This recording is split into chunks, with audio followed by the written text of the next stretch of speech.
Depois do sucesso, vem a responsabilidade do sucesso. Descobri que tinha uma filha. Descobri que havia amigos que não tinham morrido.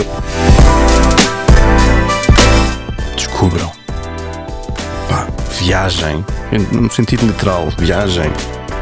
João, obrigado por vir aqui mais uma converseta. E queria começar com um tema que me é familiar, no sentido que participei nele de alguma forma, portanto também o conheço de alguma forma, mas queria explorá-lo aqui, que é a mudança que fez em termos profissionais. Ou seja, estava na área, trabalhava numa empresa de caixilharia, de alumínio, metalomecânica, e a certa altura decide quebrar com o passado e criar algo completamente diferente. A primeira pergunta, o porquê dessa decisão de mudar de área? Bem, como é que eu posso colocar isto de forma a que faça algum sentido e tenha algum interesse?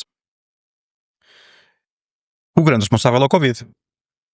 O Covid foi o grande disruptor da nossa sociedade na última década. Se calhar conseguimos até que seja e mais do que uma década, mas o Covid vai trazer uma quantidade de realidades ou pôr em causa uma quantidade de verdades que nós achávamos que eram axiomas, não questionávamos. Nós andávamos bêbados, não no sentido literal, mas no sentido figurado. Andávamos bêbados na nossa vida e não tínhamos tempo para parar, para pensar, para olhar, para perceber onde é que estávamos, para perceber para onde é que queríamos ir. E durante cerca de 10 anos eu comecei por ser gestor dessa empresa, depois mais tarde acabei por me tornar sócio da empresa, e quando eu entrei o meu primeiro trabalho foi, como qualquer pessoa que vai fazer a gestão de uma empresa pela primeira vez, que não tinha uma gestão profissional, é racionalizar custos, tentar optimizar recursos, pegar nos ativos e exponenciá-los. E das primeiras tarefas que eu tive foi tentar cortar, reduzir. E o pessoal na altura, em 2012, andava a varrer o chão de fábrica 3 a 4 vezes no mesmo sítio. Já estavam a causar prejuízo, estavam quase a arrancar o cimento. Então o trabalho foi criar mercado externo. A empresa já fazia uma ou duas coisas para algumas latitudes, nomeadamente para o mercado da saudade. Portanto, não era bem uma exportação. Nós achamos que vender para o mercado da saudade é uma exportação. Eu penso que não.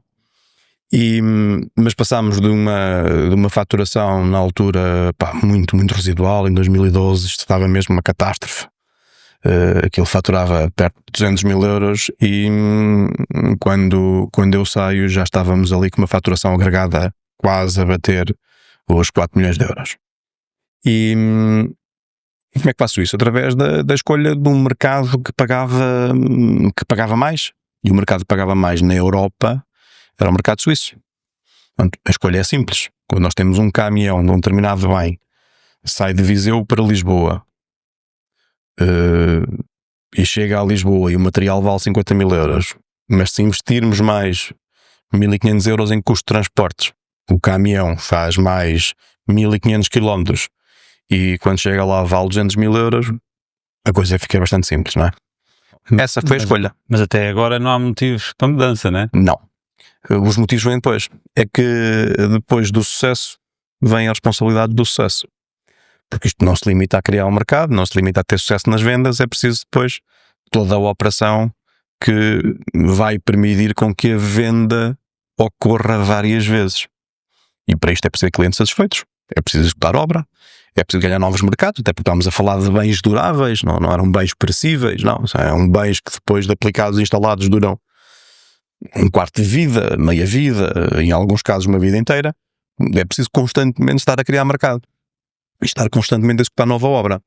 E isso obrigou-me ali durante quase 6 anos da minha vida, semanalmente ou quinzenalmente eu saía de Viseu, ia apanhar o carro ao Porto, apanhar o avião ao Porto, às 6 da manhã enfiava-me num voo, às terças e às quintas-feiras fazia o caminho de volta à casa. E fiz isto durante muito tempo. O que é que aconteceu nesses 6 anos? Não sei. Não sei. Para mim o tempo parou, congelou. Porque a minha vida resumia-se a isto. A preparar a minha ida e quando regressava, compilar aquilo que tinha feito e preparar a próxima ida. Quando o Covid apareceu, nós continuámos a trabalhar. Foi uma época extremamente desafiante porque quem estava ligado ao setor da construção continuou a trabalhar e quase toda a nossa volta fechou. Tudo aquilo que já era difícil ficou um bocadinho pior. E tive que trocar o mercado da Suíça, o mercado da França, basicamente todo o mercado da exportação que nós tínhamos, que era o grande responsável pela faturação, pelo mercado nacional. Foi uma época completamente extenuante. Mas com isso vem uma coisa, eu deixei de poder voar. E ao deixar de poder voar, passei a ficar em casa. E descobri que havia uma mulher que vivia lá em casa que até era uma tipa porreira. Descobri que tinha uma filha. Descobri que havia amigos que não tinham morrido, que não tinham imigrados. Descobri uma quantidade de coisas que eu próprio me tinha privado durante uma quantidade de anos, voluntariamente, sem saber. Nós vamos misturando naquela amálgama de trabalho, esforço, sacrifício, necessidade, que são próprios de uma empresa que está em crescimento, que o tempo não responde à ação mecânica dos ponteiros do relógio passarem. Não é? Vivemos o tempo de uma forma um bocadinho diferente. E então aconteceram, não só comigo, mas à minha volta aconteceram uma quantidade de coisas que me permitiu tomar uma decisão que foi abandonar tudo. E abandonar tudo significa abandonar tudo. Eu não vendi a empresa. Eu dei a empresa. Com um único objetivo. Sair de lá o mais rapidamente possível. Para quê? Para fechar um capítulo. Iniciar uma nova. Empresa, não capítulo. Iniciar um capítulo ainda não era bem a minha prioridade. E isso fez com que nós na altura falámos.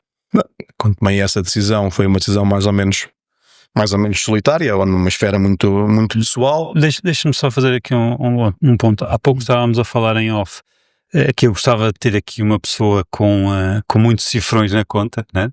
Para lhe perguntar se o que almejava era o que efetivamente conseguiu e perceber o sentimento de conquista e de ter aquilo que sempre sonhou e perceber se efetivamente era aquilo que ele queria e se sente bem. E agora está-me a dizer que começou com uma empresa que faturava 200 mil euros, conseguiu pô-la em 4 milhões de euros, que é efetivamente um caso de sucesso e é o que toda a gente almeja, e chegou lá e disse: afinal não é isto que eu quero. É mesmo isso, porque isso nos fazia-nos voltar um bocadinho à conversa que tivemos há bocado lá atrás. Em off. Se calhar não vale a pena muito ir por aí, porque é demasiado chato, demasiadamente aborrecido. Mas efetivamente não é aquilo que eu descobri, o que significa para a grande maioria de nós ter sucesso. Pode realmente significar ter sucesso, mas não significa tirar prazer disso.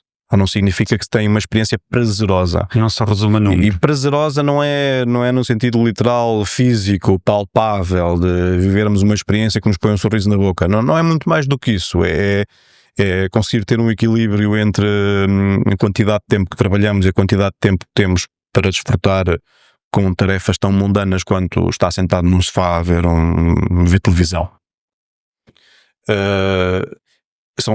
São coisas básicas e o básico tem algo de maravilhoso, e se calhar agora vamos aqui perder um bocadinho a fio à meada, mas as coisas realmente boas da vida são gratuitas.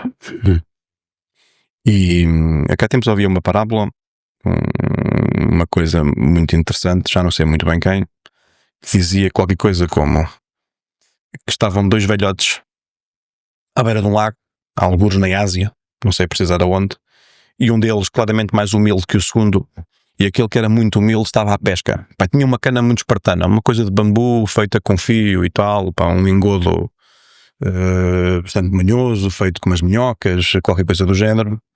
E estava lá a lançar a minhoca à água, põe em tiro, aquilo não saía peixe, e o outro tipo que estava lá ao lado dele, estava ali a desfrutar da paisagem e do sol, decidiu meter conversa com o velho e perguntar: amigo, então você está aqui a pescar, estou aqui a observá-lo, você já está aqui quase há 2 horas e não pesca nada, não era melhor trocar a minhoca aí por um artefacto com mais qualidade?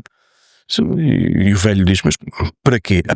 Para quê? Então é simples, se eu tiver, em vez da minhoca com esse anzol enferrujado, tiver aí uma medalha prateada, consegue pescar mais peixes. Sim, mas para quê?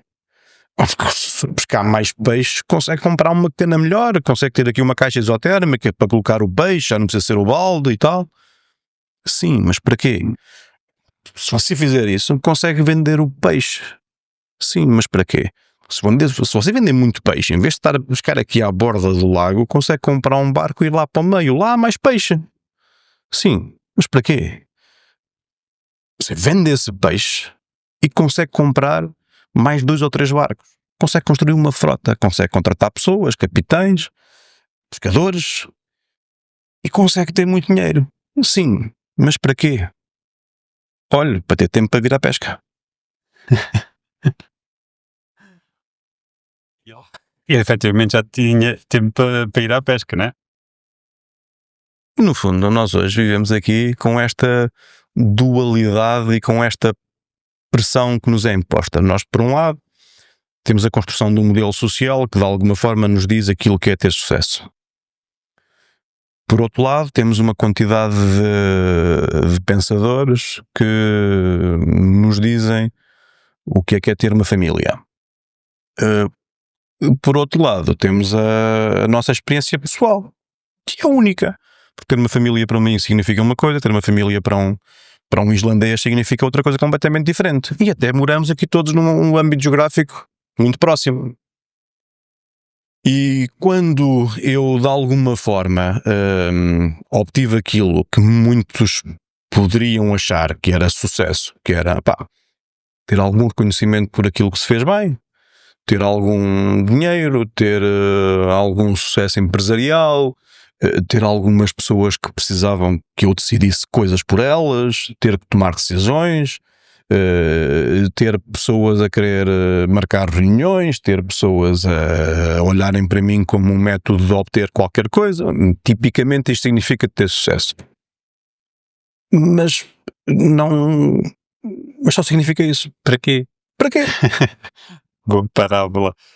Para terminarmos, João, depois de sair dessa empresa, passou ali um processo de decisão para ver que caminho tomava.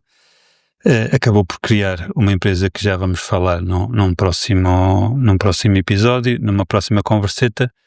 Mas o que eu quero saber é se o desconhecido se parece mais fácil. Ou seja, porque acabamos por sair de uma empresa porque não gostamos do que aquilo nos trouxe, mas vamos criar outra, se calhar com outra ambição e com outras regras e com a experiência que temos do passado.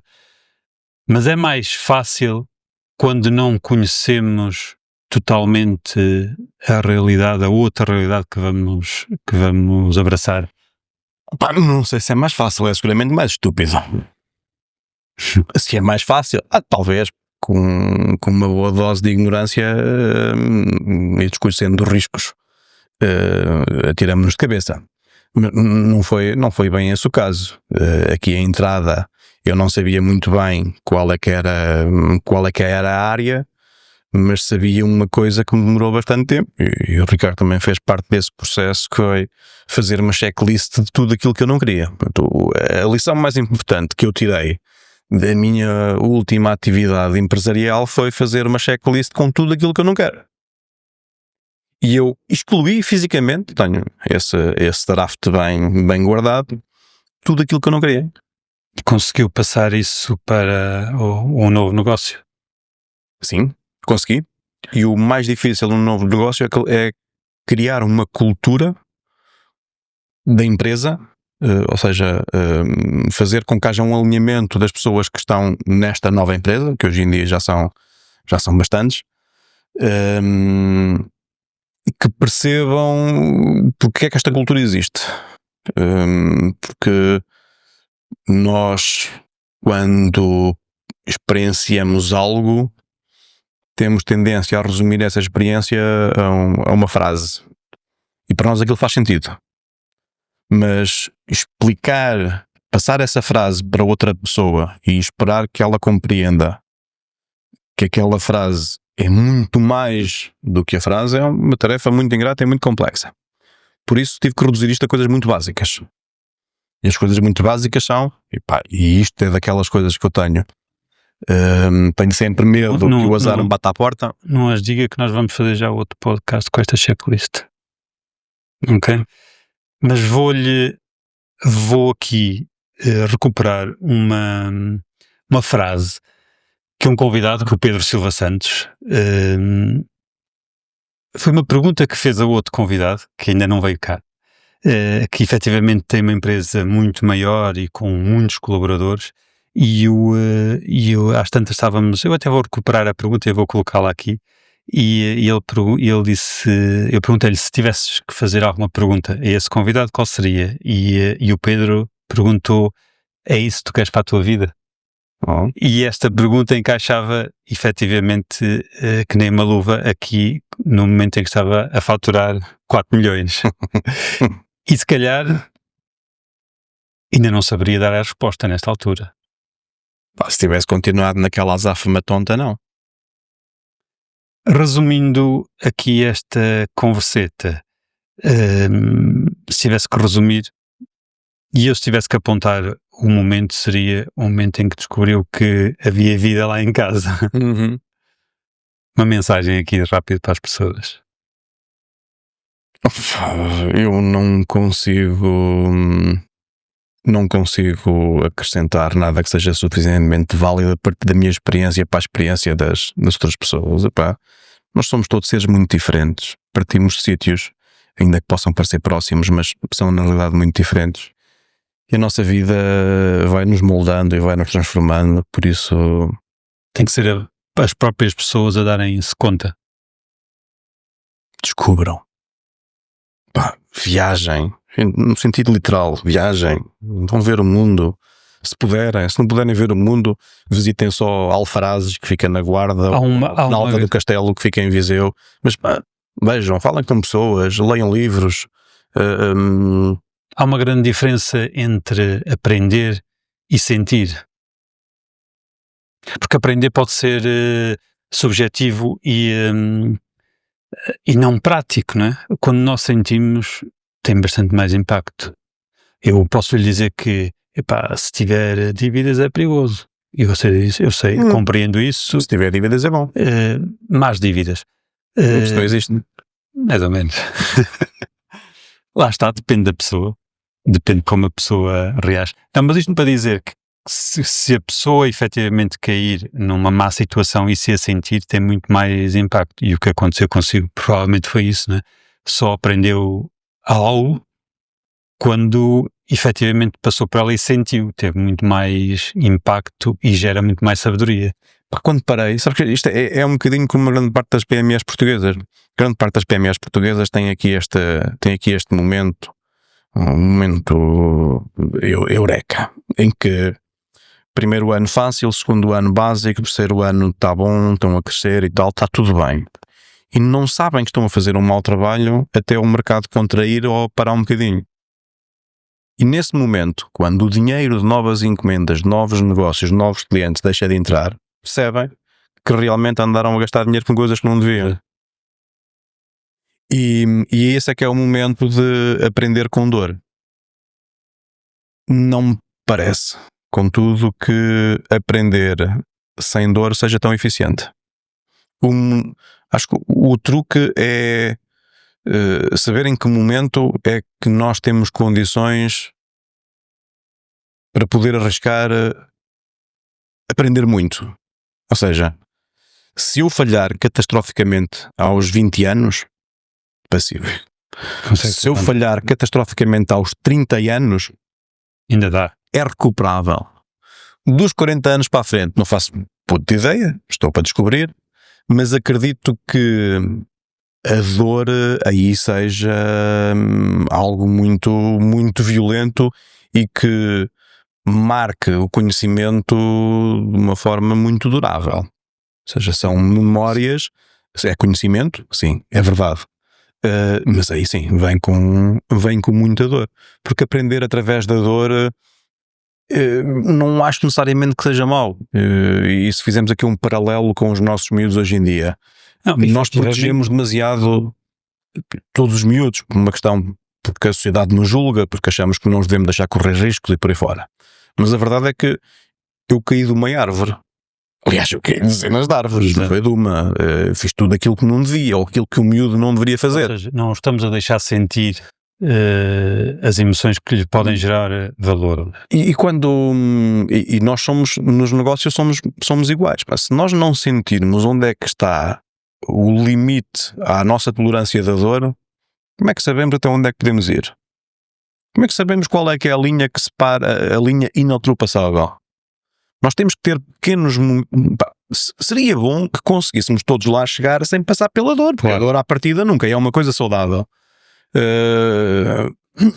Mas passar por pequenos momentos de dor significa que nos estamos a testar, que estamos a testar o nosso ecossistema, mas também estamos a aumentar a nossa resistência à dor. Significa que cada vez que passamos por uma experiência similar, também ganhamos resistência.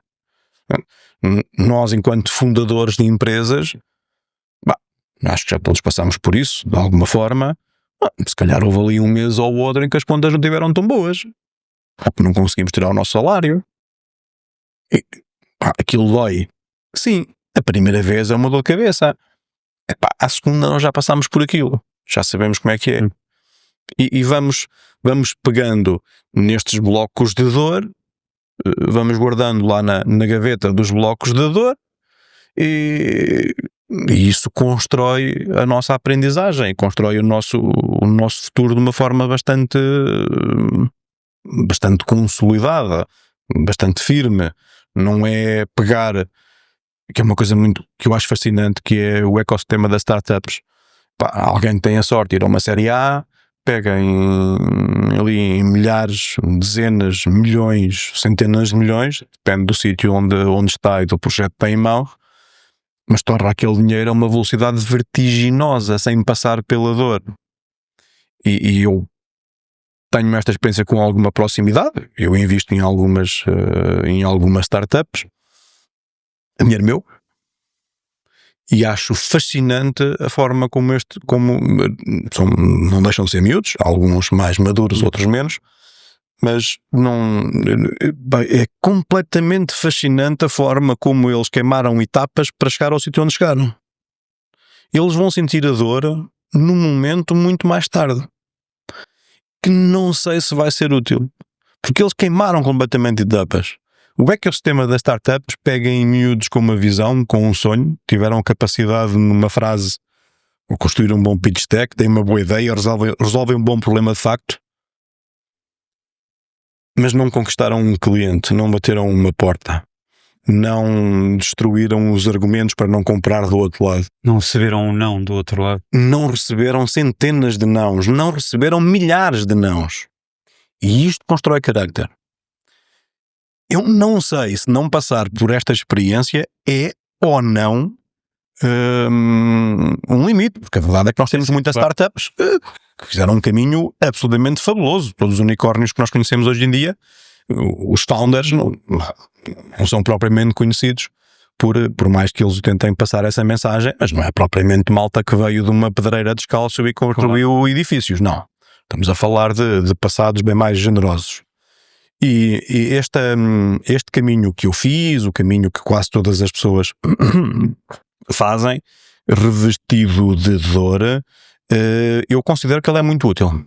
E perdoa-me a comparação, e se calhar vou entrar aqui por águas um bocadinho mais turbulentas, mas é como um bocadinho como aquela malta que se casou aos 20 anos com a cara, com a primeira namorada, e que depois ali aos 35, 40 percebe que não viveu a vida, que não conheceu outras pessoas, que não viu o mundo, que não sei o que, não sei das quantas, e vai fazer tudo. Epá. E um gajo ser um maluco bêbado numa discoteca às 6 da manhã com 20 anos, está tudo bem. Aos 40 é decadente. E acho que isto pode acontecer um bocadinho com toda uma geração de empresários, em que ninguém está a tentar construir negócios, toda a gente está a tentar construir startups. É uma coisa que eu acho estranha. Hoje em dia ninguém tem negócios. Hoje em dia há duas coisas. Ou é um projeto. O que estás a fazer agora? É um projeto novo. Pronto, está bem. Já sabemos que é alguma coisa ligada às artes. Ou então é uma startup. Ninguém tem um negócio. E fazem falta negócios. Fazem falta negócios com escala, verdade. Fazem falta negócios com dimensão. Fazem falta mais empresas que estão nos últimos 5% e menos empresas que estão nos 95%. Nunca vão passar de micros, nunca vão chegar a pequenas sequer. Mas há aqui uma geração de pessoas que vai sentir dor mais tarde.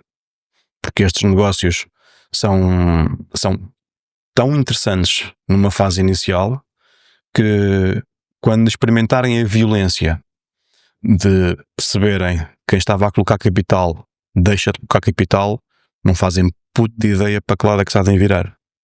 E vão cair numa espiral horrível, completamente destrutiva. Para terminarmos, João, a última frase que disse, podemos estar a dizê-la aos nossos filhos. Yep.